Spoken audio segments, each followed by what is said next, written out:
신실하신 하나님이 오늘도 우리와 함께 하실 줄을 믿습니다. 디모데전서는요, 우리가 이제 새벽 기도에 살펴볼 본문입니다. 원래 금요일부터 시작해야 하는데 금요일날 저희가 월삭으로 하나님 앞에 예배를 드리고 오늘 첫 번째 문을 여는 시간입니다. 디모데전서, 디모데후서는 누가 누구에게 쓰는 편지일까요? 오늘 1절을 보시면 바울이, 2절을 보시면 디모데에게 너무나 쉽고 명확하게 기록되어져 있습니다. 그러면서 이 편지, 늘 바울이 편지 서신에 인사말을 넣듯 1, 2절은 인사말입니다. 믿음의 아들 디모데에게 보내는 인사지요. 그러면서 그의 신앙의 엑기스가 담겨 있는 것 같습니다. 먼저 1절을 살펴보시면요, 바울은 디모데에게 편지를 쓰면서 이런 자신의 고백을 합니다. 무슨 고백입니까? 우리 구주 하나님과 우리의 소망이신 그리스도 예수, 아멘. 우리 하나님이 여러분의 구주가 되심을 믿으십니까? 구주라는 말은요, 소텔이라는 단어랍니다. 소뚜껑은 아니고요, 소텔. 네, 위협으로부터 안전하게 지켜주시는 자, 건지는 자, 보존하는 자라는 고백이 있더라고요. 바울이 처음 편지를 쓰면서 그는 디모데에게 자신의 신앙 고백을 하고 있는 거예요. 바울이 어떤 상황, 어떤 환경, 어떤 믿음을 지켰는지 여러분 잘 아시지요? 그때 누가 바울의 도움이 되었습니까? 친구였습니까? 물질이었습니까? 힘이었습니까? 지식이었습니까? 또 가진 경험이었습니까? 아니요. 자신이 가진 것은 아무것도 그를 도와줄 수 없었고, 그를 지킬 수 없었고, 건질 수 없었습니다. 누가 바울을 건지셨습니까? 하나님. 그분이 바울의 어려운 순간, 절망의 순간, 낙심의 순간에 그와 함께 하여 주셨습니다. 그가 지하 감옥에 신라와 갇혔을 때 무엇을 하였습니까? 저라면 아마 불평도 할 수 있었을 것 같아요. 내가 진짜 하나님을 왜 이렇게 열심히 했는데 왜 이렇습니까? 라고 말할 수 있겠지만 바울과 실라는 그 지하 감옥에서 하나님을 찬양하였습니다. 그때 어떤 역사가 일어났습니까? 하나님이 그 지하 감옥의 문을 열어주셨습니다. 아멘. 하나님이 오늘도 의지하고 하나님만 바라는 여러분의 삶 가운데 진정한 구주로 함께하여 주셔서 건져주시고 보존하여 주시며 모든 것으로부터 보호하여 주실 줄을 믿습니다. 바로 그 하나님을 바울은 지금 고백하고 있는 거예요. 여러분의 인생의 고백도 이 고백이 되시길 바랍니다. 정말 주님밖에 없습니다. 주님이 나의 도움이십니다. 주님이 나의 방패이십니다. 라고 고백하시기 바랍니다. 바로 바울은 일평생 선교를 위하여 나아가며 수많은 고난과 핍박과 옥에 갇히고 매를 맞고 굶고 또한 강도의 위협, 또 물에 빠지는 위협, 수많은 위협 가운데 오직 하나님이 도움이 되어주셔서 그를 건지셨음을 믿습니다. 여러분 인생 가운데서도 여러분 하나님 주신 사명을 부여잡고 하나님 주신 직분을 감당하며 여러분 주신 하나님의 뜻을 품고 나아가는 자에게 하나님 반드시 구주가 되어주셔서 건지시고 보호하여 주실 줄을 믿습니다. 그리고 또 그의 신앙 고백이 무엇입니까? 소망. 누구에게요? 우리의 소망이신 그리스도 예수. 오직 예수 그리스도만이 우리의 소망 되심을 믿습니다. 여러분 마지막 그때를 한번 상상해 보십시오. 누구나 그때 마지막 때를 생각하고 싶진 않겠지만 누구나 다 마지막을 맞이합니다. 그 이 땅의 마지막, 그 순간 우리는 무엇을 가지고 갈 수 있습니까? 서양 유럽의 속담에 이게 있다고 말씀드렸죠. 수위에는 주머니가 없다. 제가 항상 장례 예식 가운데 늘 말씀드렸던 예화입니다. 우리는 아무것도 가져갈 수 없습니다.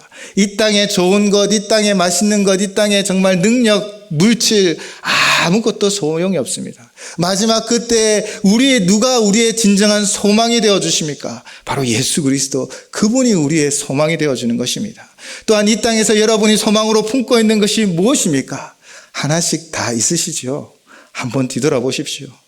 그가 여러분이 품고 있는 그 소망이 정말 여러분의 영혼을 살리고 여러분을 온전히 인도하여 그 영원한 나라로 인도할 수 있습니까? 아니요. 우리가 가지고 있는 세상 모든 것은 아무리 강하고 아무리 힘이 있고 아무리 많아도 우리의 영혼을 온전히 구원할 수 없습니다. 오직 예수 그리스도, 그분만이 우리의 소망이 되어주시는 줄을 믿습니다. 여러분의 소망이 예수 그리스도가 되시기 바랍니다. 지금 뭔가 부족하도, 지금 무엇인가 없어도, 지금 무언가 답답해도 예수님이 나의 소망이십니다 라고 고백하며 예수님을 의지하며 나아가는 자에게 하나님은 풍성한 은혜를 내려주실 줄을 믿습니다. 바울이 그렇게 살았습니다. 갇히고 매맞고 쓰러지고 넘어지는 그 순간에 그는 오직 예수 그리스도 그분만을 붙잡고 다시 일어났습니다. 왜냐하면 예수님이 소망이기 때문이죠. 그래서 그는 예수님을 땅끝까지 증거하기를 원했습니다. 왜요? 예수님이 소망이기 때문에. 수많은 영혼들이 어둠 가운데 태어나 어둠 가운데 사라져가 버리고 예수님을 만나지도 못하고 알지도 못한 채 세상에 헛되고 헛된 신기루를 쫓아가는 이 모습 속에 정말 바울은 애틋한 마음으로 복음을 전했을 것 같아요. 예수님을 믿어야 복 받습니다. 예수님을 믿어야 영생을 얻습니다. 예수님밖에 없습니다. 오늘도 예수님을 소망을 품고 나아가는 여러분의 발걸음 가운데 하나님이 놀라운 역사를 만들어 주실 줄을 믿습니다. 그렇게 나의 구주는 하나님이십니다.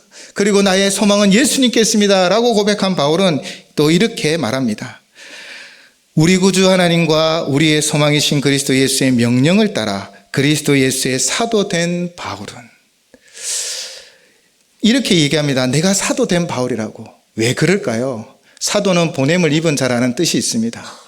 지금 편지를 쓰고 있는, 그리고 아직 12제자가 살아있는 그 당시에 사도라는 명칭은 누구에게 썼을까요? 12제자에게만 썼습니다. 예수님을 직접 만났고 예수님께 직접 배웠고 예수님이 직접 파송했기 때문이죠. 그런데 바울이 가끔 자신이 사도라 했을 때 이 주변의 많은 성도들이 가우뚱했을 수 있을 것입니다. 또한 바울의 스타일이 싫고 또 바울을 좀 시기하는 이들은 바울에 대해 네가 어떻게 사울이냐는 이야기를 하고, 또 거짓 교사들은 교회를 무너뜨리기 위하여 바울의 그 영적 권위를 무너뜨리려고 했습니다. 그런데 바울이 이렇게 이야기합니다. 예수의 사도 된 바울이라고. 나는 사도입니다. 왜 그렇게 이야기할 수 있습니까? 그가 다메섹에서 누구를 만났습니까? 부활하신 주님을 만났기 때문입니다. 그런데 더 놀라운 사실은요, 어떻게 하다가 바울이 예수님을 만났습니까?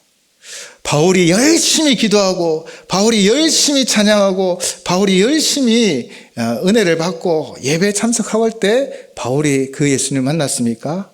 놀랍게도 바울이요, 주를 믿는 자들을 잡으러 가는 그 순간에 예수님을 만나게 되었습니다. 그 장면이 사도행전 9장 1절 2절에 이렇게 기록하고 있죠. 사울이 주의 제자들에 대하여 여전히 위협과 살기가 등등하여 대제사장에 가서 다메섹 여러 회당에 가져갈 공문을 청하니, 이는 만일 그 도를 따르는 사람을 만나면 남녀를 막론하고 결박하여 예루살렘으로 잡아오려 함이라. 아멘. 그의 마음이 이랬다라는 거예요. 지금 예수님을 믿는 자들을 잡으러 가는 것이 바로 바울, 그 이전에 사울이라는 이름을 가졌던 그 청년의 모습이었던 거예요. 그런데 누가 그를 만났습니까? 예수님, 부활하신 주님이 그를 만났습니다. 주를 만난 뒤에 바울은 어떻게 되었습니까? 사울에서 바울로 변하고, 오늘 우리가 보았던 그 사도행전의 그 긴 시간을 매를 맞고 핍박을 당하였지만 1차, 2차, 3차 예루살렘에서 고초를 당하고 로마에서 옥에 갇히고, 그래도 끝까지 주의 복음을 전하는 주의 사도가 되었다라는 것입니다. 이 모습이 우리에게 참 은혜인 것이지요. 하나님을 만나면 변화될 줄을 믿습니다. 주님을 만나면 우리의 삶이 변화되어집니다. 주님께서 함께 하시면 우리는 전과 후가 다른 인생이 살아갈 줄을 믿습니다. 사울은 예수를 믿는 자들을 잡으려는 자였습니다. 그러나 그분께 붙잡힌 자가 되어서 예수를 전하는 자가 되었습니다. 사랑하는 여러분, 여러분의 어저가 어떠하든, 여러분의 과거가 어떠하든, 우리가 주님 앞에 나아가 주님을 만나고 주님과 함께 할 때 우리의 삶이 변화될 줄을 믿습니다. 절망은 희망으로 변화될 줄을 믿습니다. 사망은 생명으로 변화될 줄을 믿습니다. 아픔은 회복으로 변화될 줄을 믿습니다. 바로 주님이 우리와 함께 할 때입니다. 그 만남의 기회가 정말 예배 가운데 늘 넘쳐나시기를 주님의 이름으로 축원을 드립니다. 특별히 금요 기도에 나오십시오. 찬양의 은혜가 있습니다. 또 여러분의 기도의 제목으로 기도하십시오. 사람을 보고 저를 보고 오지 마십시오. 제가 무슨 능력이 있다고. 그냥 주님을 보고 찬양하고 기도하러 온다라고 생각하시고 그 시간을 들이십시오. 하나님이 여러분의 그 간절함에 반드시 응답해 주실 것입니다. 그렇게 바울도 이렇게 주님을 만나 변화된 삶이에요. 그래서 지금 당당하게 우리 구주 하나님과 우리의 소망 그리스도 예수의 명령을 따라 그리스도 예수의 사도 된 바울, 이 죄인 중에 괴수인 바울이 나는 사도라라고 이야기하고 있는 것이지요. 그리고 그는 2절에서 이제 디모데에 대해서 말합니다. 믿음 안에서 참 아들 된 디모데. 믿음 안에서라는 단어를 보면서 우리는 알 수 있죠. 디모데와 바울은 혈육 관계가 아닙니다. 핏줄로 연결되어져 있지 않습니다. 그들은 어떤 관계지요? 믿음. 그 믿음 안에서 한 가족이 되었습니다. 저는 이 내용도 참 은혜가 됩니다. 1차 선교 여행 때 바울과 바나바는 함께 동력하여 마가라는 이 바나바의 조카를 데리고 여행을 떠납니다. 그런데 우리가 너무나도 잘 알고 있듯 마가가 중도에 도망쳐버리죠. 그러니 이 선교 공동체가 굉장히 힘듭니다. 사실 단기 선교 여러 선교팀에 대한 어려움을 이야기를 들어보면 중도에 포기하고 돌아가는 사람이 발생하기만 하면 이 선교팀이 와르르 무너지는 경우가 종종 있답니다. 왜냐하면 다 힘드니까요.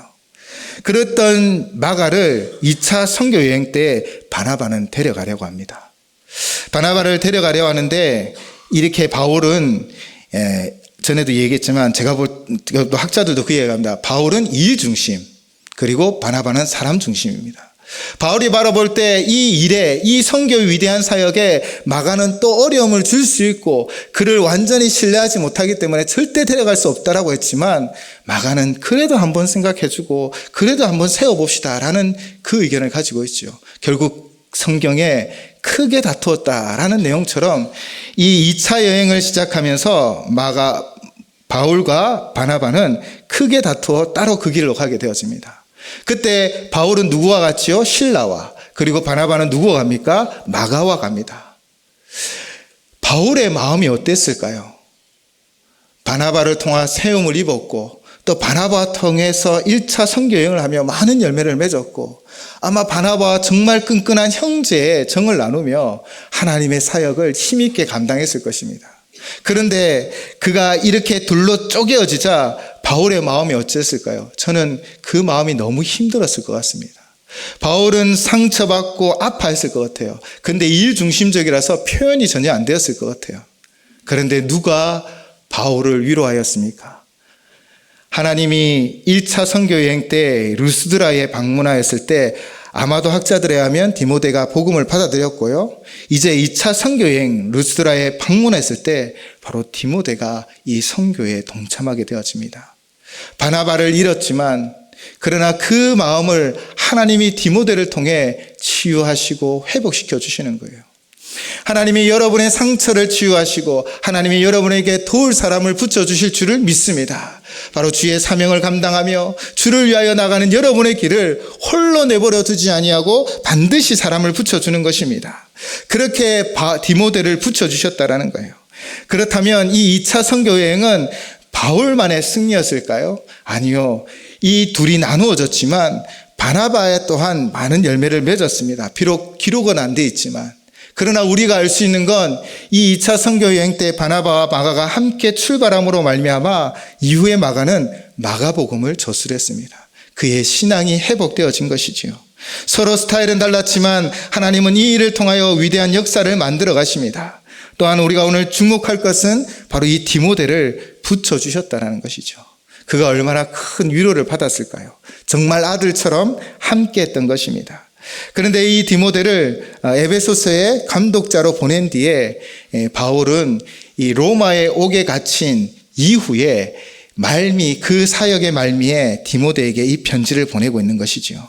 그러면서 그는 하나님 아버지와 그리스도 예수 우리 주께서로부터 은혜와 긍휼과 평강이 내게 있을지어다 라고 인사하고 있습니다.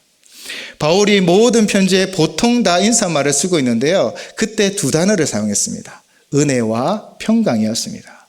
근데 왜 오늘은 긍휼이라는 단어를 넣고 있을까요? 긍휼은 여러분 쉽게 표현하면 불쌍히 여기다랍니다. 근데 이건 단순히 동정을 하는 게 아니에요. 그의 상황과 환경을 애통해하며 함께 슬퍼하고 함께 힘들어하는 것이죠. 그런 긍휼을 디모데에게 이야기하고 있는 것입니다. 저는 이 본문을 준비하면서 주석들을 좀 몇 권 봤지만 이 긍휼을 보통 이런 식으로 해석했습니다. 디모데가 목회자로서 어려움을 당하고 있다. 그래서 그 어려움 가운데 하나님 긍휼히 여겨주십시오라는 고백으로 쓰고 있다라고 기록하고 해석하고 있었습니다. 그런데 제가 이 말씀을 묵상하면서 이런 생각이 들었습니다. 이 긍휼은요, 사역자에게 정말 필요한 겁니다. 여러분, 제가 완전할까요? 세상의 모든 사역자들이 다 완전할까요? 다 자기만의 약점이 있고 자기만의 부족이 있는 거예요. 그 부족 때문에 끙끙 앓는데 그걸 어떻게 누군가에게 말할 수 있겠습니까? 또 사실 바울과 디모데의 관계를 좀 생각해 보면요, 바울은 일 중심이에요. 바울은요, 하면 하는 사람이에요. 말씀 보고 기도하면 되지. 왜? 디모데는 그러진 않았던 것 같아요. 그런데 아버지 같은 바울에게 내가 이런 문제가 있습니다 하면 아마 저는 좀 바울은 혼내는 스타일이었을 것 같아요. 그런 디모데에게 그는 말년에 긍휼이라는 단어를 펴니다. 하나님이 너의 연약함을 알고 있어. 하나님이 너의 아픔을 알고 있어. 너 부족한 거 하나님 다 알아. 하나님이 너를 위로하고 하나님이 너와 함께하고 하나님이 너의 아픔을 동감하며 너를 불쌍히 여기고 있어 라고 위로해 준다라는 마음이 들었습니다. 여러분도 여러분의 삶의 자리에 사실 가족에게, 아내 남편에게 그 누구에도 말하지 못하는 그런 것들이 다 있을 거예요. 주님이 다 아십니다. 그리고 주님이 긍휼히 여기십니다. 그리고 그 환경과 자리에 그 시간에 주님이 찾아와 주셔서 긍휼을 베풀어 주실 줄을 믿습니다. 그래서 우리를 회복시켜 주시는 것이죠. 그 은혜가 있습니다. 바로 이것이 은혜죠. 우리가 무슨 자격으로 하나님 앞에 은혜를 받고 선물을 받겠습니까? 바울은 예수를 핍박하는 자였고 예수의 제자를 믿는 자들을 옥에 가두는 자였습니다. 그런데 하나님의 한없는 은혜가 그에게 부어진 거예요. 그의 사역이 모든 것이 다 은혜였습니다. 그가 무슨 능력으로 그 일을 행하였습니까? 오직 하나님의 은혜가 그 가운데 충만하여서 디모데를 붙여주셨고 또 힘들고 지칠 때마다 새 힘을 주셨고 은혜를 베풀어 주셨기 때문입니다. 오늘도 하나님은 우리에게 은혜를 베풀어 주십니다. 그리고 하나님이 그 은혜를 통해 우리에게 진정한 평안을 주실 거예요. 세상이 빼앗을 수도 없고 세상이 줄 수 없는 그 평안이 우리 가운데 넘치게 되어질 줄을 믿습니다. 오늘 이 시간 하나님의 그 은혜와 그 긍휼과 그 평강이 충만한 시간 되시기를 주님의 이름으로 축원을 드립니다. 기도하겠습니다.